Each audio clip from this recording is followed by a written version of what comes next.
So having a little guy in the house provides many opportunities for life lessons and things that apply in more than just the situation at hand.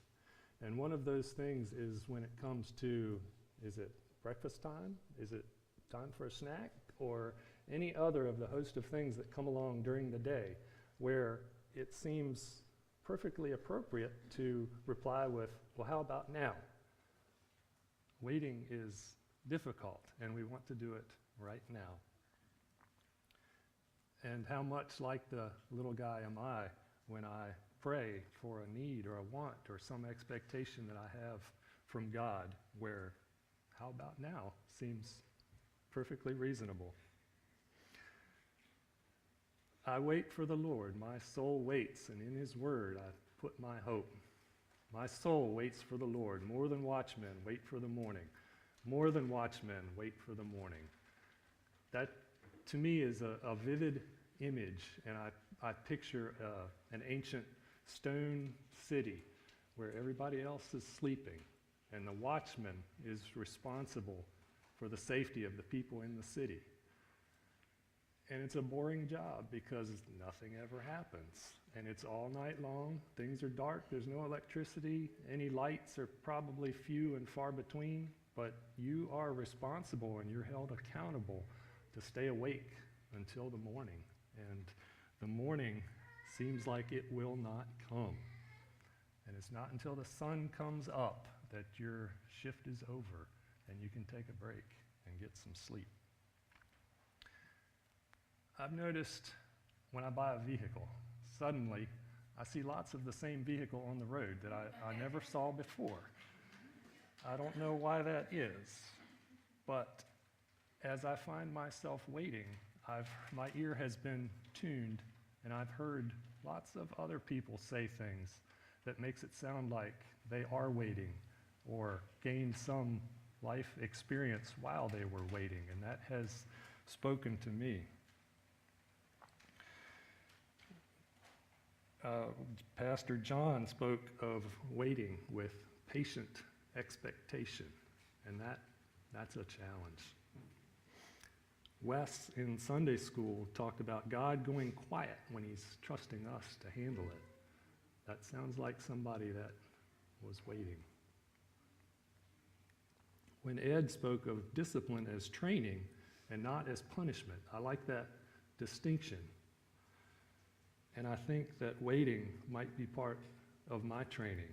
We just sang, thanks to Sheila, "Teach me, Lord, to wait." That training and teaching, it was right there in that song. Pastor John also made the statement that the greats of God's kingdom have all gone through an ordeal. And there are lots of biblical examples of those who have gone through an ordeal. We have Joseph, who was taken into captivity at a young age and had a series of advancements and setbacks repeatedly before, much older, when he saw his brothers and was able to say that his suffering was in order for him to be in a position to help so many people in their time of need. There's Daniel, there's David, the list goes on. Jesus himself went through a severe ordeal, and Jesus trusted God. Part of our waiting is trusting, and he entrusted himself to him who judges justly. Jesus also mentioned as the preface to the parable of the persistent widow that we are to pray and not give up. Why did he mention that if it is not common for our prayers to have a time between our need and the answer that might come or when it comes? So what does not waiting look like? We're talking about waiting, but what does it not? What does it look like when we don't wait? We had another unfortunate example of that from the little guy of our household when we were going to go out in the field and look for something after dark. He was ready before I was, and he took off running without a light. He tripped on something and forgot about the barbed wire fence, and I think he found both of them. He got a scun shin, a scrape on his ribs, and some scratches on his face that are pretty close to his eye. So let's not take off running in the darkness when we're supposed to wait. Let's wait for the light to come. So that space between a difficulty, a challenge, and when it is resolved or solved, that in-between time is our waiting, and it feels like it'll never end. I know if I get sick and it's something that lasts for a while,